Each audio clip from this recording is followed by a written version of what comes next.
Shalom Israel, tenemos esta tarde un shiur, el cual ya traemos semanas atrás, un shiur, una plática con relación a encontrar la verdad a través de los escritos. ¿Los escritos de quién? De los discípulos y del mismo Tanakh. Vamos a ir encontrando la verdad. Estos temas se han venido aplazando por cuestiones de las festividades y demás, pero ya tenemos la secuencia. Voy a hacer un recordatorio acerca de esto. Este tema se abrió con un propósito, y el propósito de esto fue saber si la Torá fue abolida en el madero o no. Claro, eso quiero pensar que todos ya lo tenemos claro, pero va más allá de tenerlo claro, sino tenerlo afirmado. Tener afirmado en el sentido de saber expresarlo a quien demanda señal de nuestra fe, expresarlo con mansedumbre. Lo último que hablamos fue un concepto de judíos, prosélitos y temerosos de Elohim. Era lo que se estaba viviendo en los tiempos previos a Mashiach y posteriores a Mashiach Yeshua. En los tiempos de los Sheluchim, de los enviados, o como traducen apóstoles, en el tiempo de ellos se existían los piadosos, les decía, los judíos, o los prosélitos, los conversos, o los temerosos de Dios. Y los prosélitos eran los que completamente se habían judaizado, o había unos judaizantes que ya se habían helenizado, es decir, estos se regresaron, eso fue al revés, empezaron a tomar las prácticas de la nación de Roma. Eso lo hablamos en otros temas anteriores a estos 4 que traemos, con este sería el quinto de esta serie, ¿sí? Pero también en todos estos contextos es necesario, si vamos a hablar acerca de la Torá, si la Torá fue abolida, abrogada en el madero, tenemos a bien conocer el concepto de Torá o ley en el judaísmo. En el judaísmo me refiero en el sentido de Israel, a manera de pensar de Israel, no una manera religiosa del judaísmo, ¿sí? Para no interpretar mal las palabras expresadas por Shaulo o reinterpretadas, porque Shaulo no es que pretendió decir otra cosa, sino en una reinterpretación todo puede dar otro significado, ¿sí? Hasta en cuestiones de juego, ¿no? Cuando dicen el teléfono descompuesto, ¿no? Aquí se dice una cosa, pero ya el otro lo expresa de otra manera, y ya cuando pasó por 10 labios, ya al final ya no es el mismo propósito que se tenía. Entonces, tenemos hebreo, tenemos griego, tenemos inglés, tenemos latín, tenemos nuestro castellano, y de ahí hacemos infinidad de traducciones. Ya tenemos completamente descontextualizado el origen, la esencia de todo. Ahora, la palabra ley, lo que fue traducido del griego, viene de una palabra griega que significa, se pronuncia nomos. Y nomos es tomado de la traducción hebrea que se pronuncia Torah. Y Torah es, a su vez, tomada de una raíz que está relacionada con arco y flecha. En otras palabras, la Torá, la ley, tiene la intención de enseñar a la persona a atinar en el blanco, a no errar, a dar en el punto exacto, en el punto preciso. Ese es el concepto de ley. Bueno, es que ley la tomaron del griego, sí, pero a fin de cuentas el griego lo tomó del hebreo, y el hebreo lo tomaron Torah lo tomaron de dar en el blanco, acertar, no errar, ¿sí? En palabras simples, la Torah tiene la intención de enseñar al creyente o a la persona de llegar a su objetivo primordial de dar en el blanco. Torah es enseñanza, instrucción para la vida, o en la vida lograr tu objetivo. Tu objetivo en el propósito de decir, si una persona está estudiando, no sé, leyes, pues si tiene libros de leyes, porque su propósito es lograr alcanzar el título en ello. Pero si estás buscando alcanzar tu objetivo tener parte con el Eterno, por lógica te vas a enfocar en este libro, en la Torah. ¿Sí? Tener el concepto de Torah o de ley como un concepto que te priva, que te esclaviza, en un sentido de llevarte al legalismo, no comas, no digas, no hagas, no pruebes, no gustes, no hagas de esta manera, es una manera equivocada. Al menos no es el pensamiento de Israel. Dice la traducción de las más comunes en Galatillín capítulo 5, cuando habla de las obras de la carne, de las obras del Espíritu, cuando termina dando las del Espíritu, dice las traducciones más comunes, y contra tales cosas no hay ley. Y dice el original, y en la Torah no hay nada en nuestra contra. Ha cambiado mucho el contexto. Es decir, no podemos ver la Torah, la ley, como algo que me priva, como algo que me oprime, como algo que no me permite hacer bastantes cosas, sino yo lo voy a ver como la Torah que me protege de varias cosas, que me priva del mal, no me priva a mí de mi felicidad, no me priva de que me vaya a pasar algo malo posterior, me ayuda, me beneficia. Por eso se declara, bendito el hombre que permaneciera en los dichos de la Torah, que por ellos vivirá. O por contrario, maldito todo el hombre que no anduviera en los dichos de la Torah. ¿Sí? Entonces, no es la manera de pensar de Israel. Cuando Israel, o por decirlo así, un aparente Israel, piensa o ve la Torah de una manera de esclavitud, una manera de opresión, una manera que lo está privando o la está privando, no está parado en el lugar correcto. Probablemente esté en un grupo de Israel, pero su corazón no está en ese lugar. ¿Sí? Esa es una manera de pensar de Roma, una manera de pensar del mundo. ¿Sí? Me refiero en el mundo, no en las prácticas, no en el mundo en general que rodea las naciones, me refiero. Instrucción es la manera de que el hombre alcance sus objetivos, se lo decía, y vamos a verlo en palabras de Yeshua HaMashiach. Yeshua HaMashiach decía en Yohanan capítulo 8, pasuk 32, conoceréis la verdad y la verdad os hará libre. Antes de ser sacrificado Yeshua Mashiach, el mismo Yohanan, capítulo 17, pasuk 17, está haciendo una plegaria por sus discípulos y empieza diciendo bueno, dice bastantes contextos, pero entre ellos dice que los santifique, que crean en la palabra de ellos, que bendiga a ellos y a los que crean en la palabra de ellos, de sus discípulos, y entre esas palabras dice, santifícalos en tu verdad. Tu palabra es verdad. Conoceréis la verdad y la verdad os hará libre. Conoceréis la palabra del Eterno y es la que te va a libertar. Entonces el concepto ley en ninguna manera te esclaviza, te hace libre. Conoceréis la verdad y la verdad os hará libre. Conoceréis la palabra del Eterno. Conocerla es la tengas revelada dentro de, y dices, como el que escribió el Teilín 119, Salmo 119, cuánto amo a tu Torah, en tu Torah hay delicia, me es agradable y demás, y casi yo quiero pensar lo que lo cantaba, todo el Salmo 19 completito, habla de las delicias y maravillas y beneficios de la Torah. Asimismo también, mencionando el Teilín 119 que les decía, en el pasuk 93 dice, tu Torah vivifica. Entonces no está para oprimirte. Cuando hay cosas que te oprimen, te van matando, te van oprimiendo, te van obstaculizando tus venas, por decirlo de esta manera, te van reteniendo, pero la Torah vivifica. La Torah te hace sentir bien. La Torah es un camino de rectitud. Cuando andas en un camino de rectitud, como hay dichos seculares, que el que anda por buen camino no necesita andar con cuidado.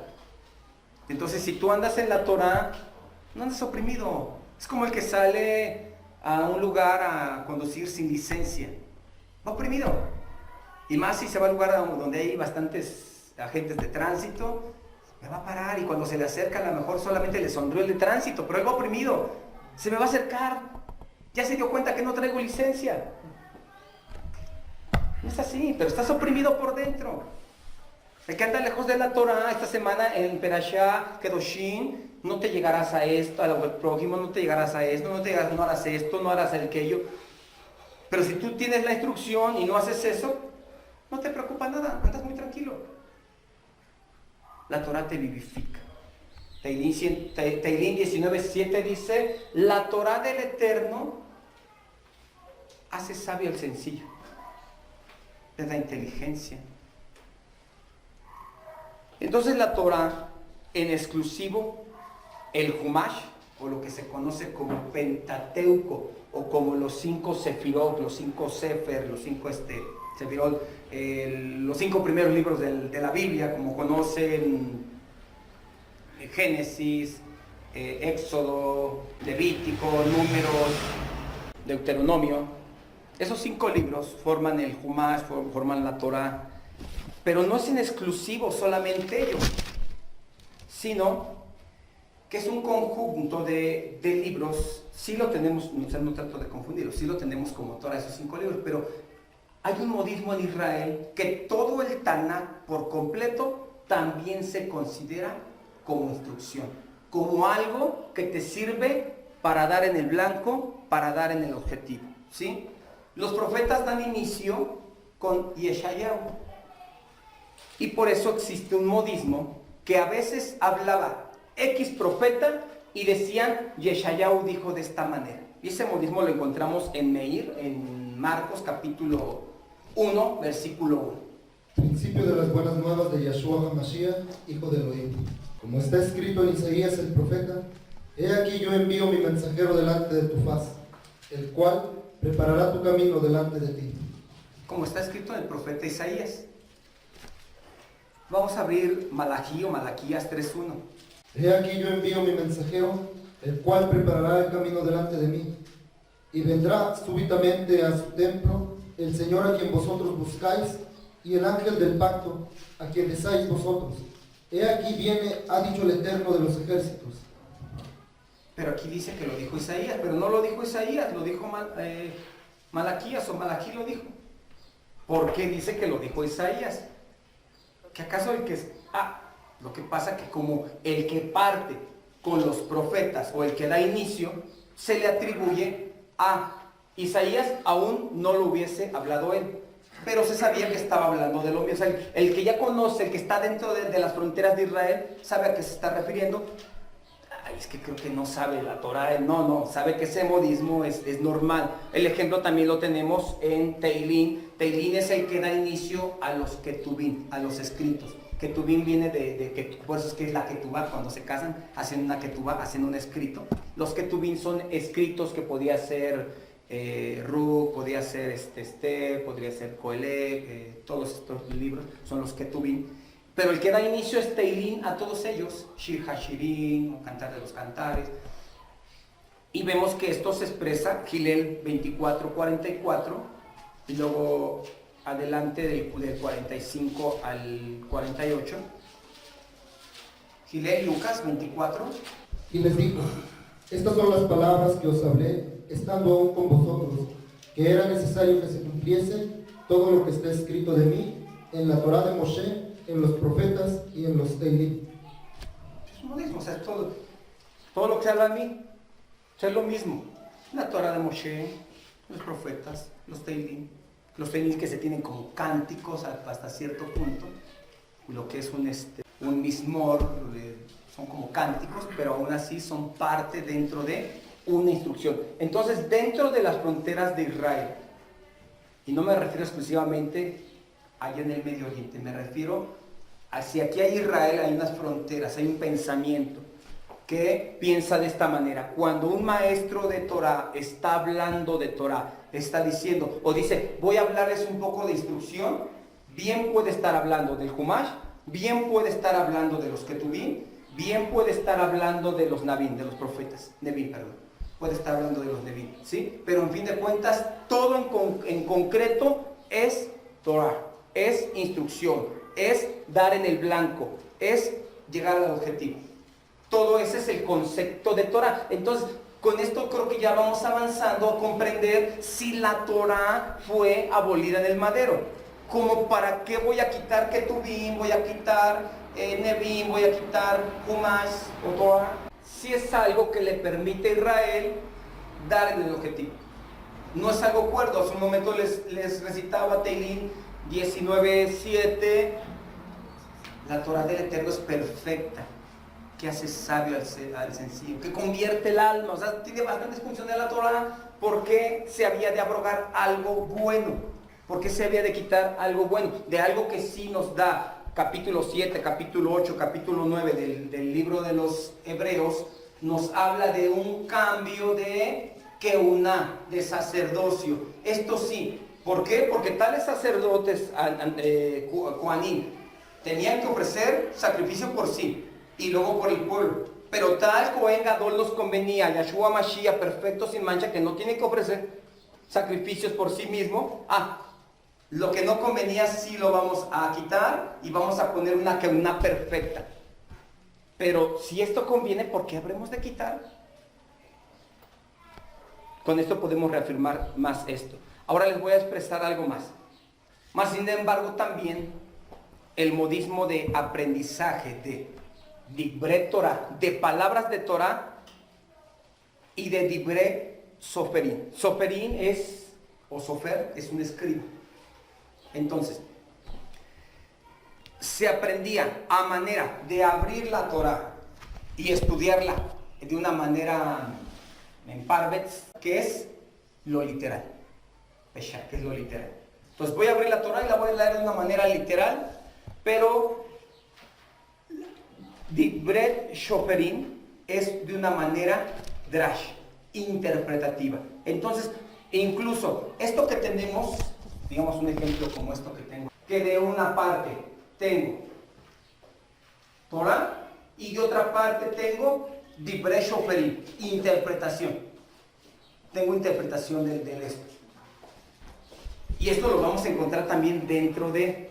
Vamos a abrir segundo libro de los Reyes, capítulo 19, Pasuk 2.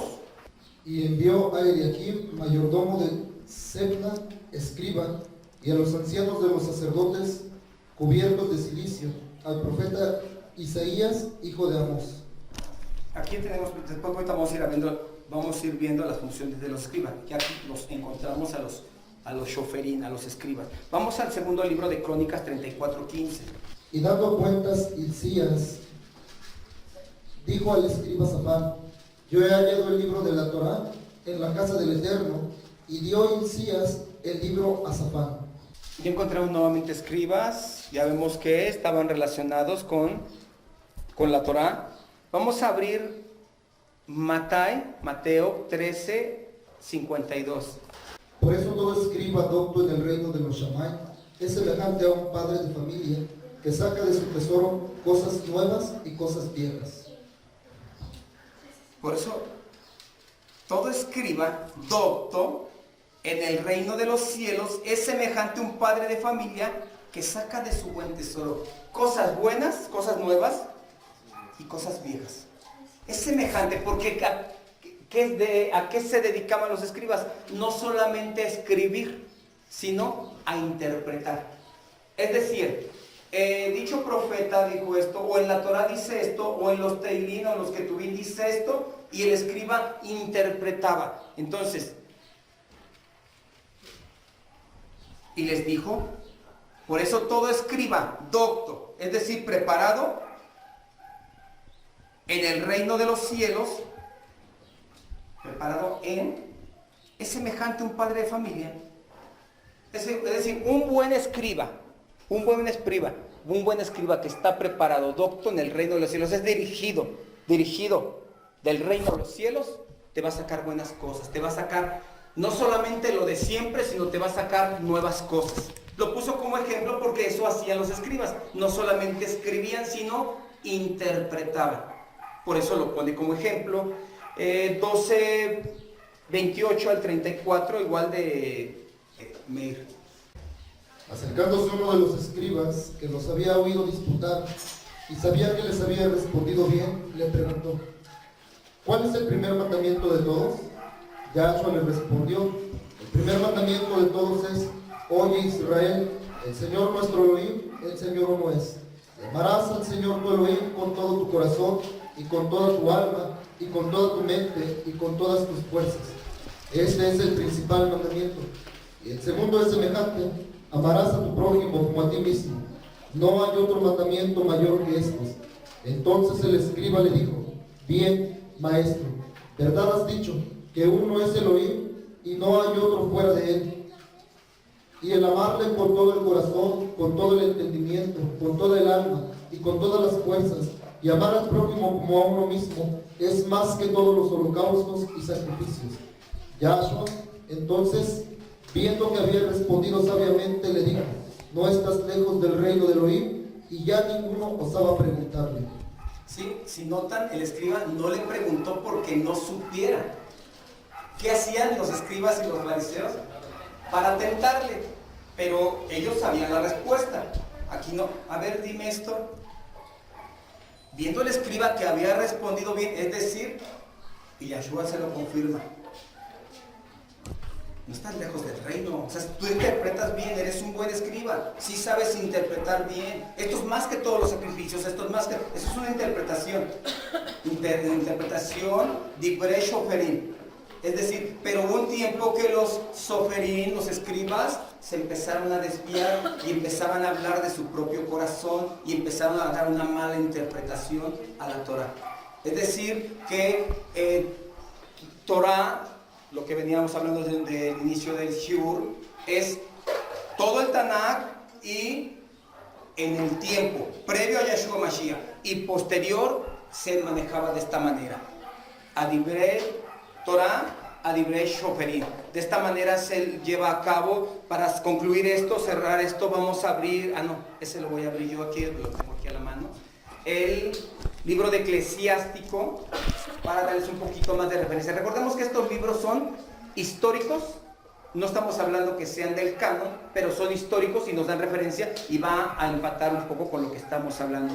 El libro de Eclesiástico, en el capítulo 39, versículo 1 al 3, dice: en cambio, el que se entrega de lleno a meditar en la Torah del Altísimo, investiga la sabiduría de los antiguos y estudia las profecías, examina las explicaciones de autores famosos y penetra los dichos más complicados, investiga el sentido oculto de proverbios y estudia sin cesar las sentencias enigmáticas. Estamos hablando un contexto, estamos hablando un modismo, una manera. Fronteras de Israel tiene este pensamiento previo a Mashiach, muy previo a Mashiach y posterior a Mashiach, que hoy día han errado los escribas, han errado y han dado malas interpretaciones, es otra cosa, pero es válido. No hay nada que el Eterno piense, desea hacer, que no se lo revele antes a sus siervos. Eso también lo encontramos claro, ¿sí? ¿Es válido tener interpretación a la Torah? Sí, sí es válido, en el sentido de que Malchut Shammai, un escriba docto en el reino de los cielos, puede dar una buena interpretación. Entre tanto que el Eterno haga prosperar estas palabras en nuestros corazones y lleve fruto para vida. Beshem Yahshua HaMashiach. Amén.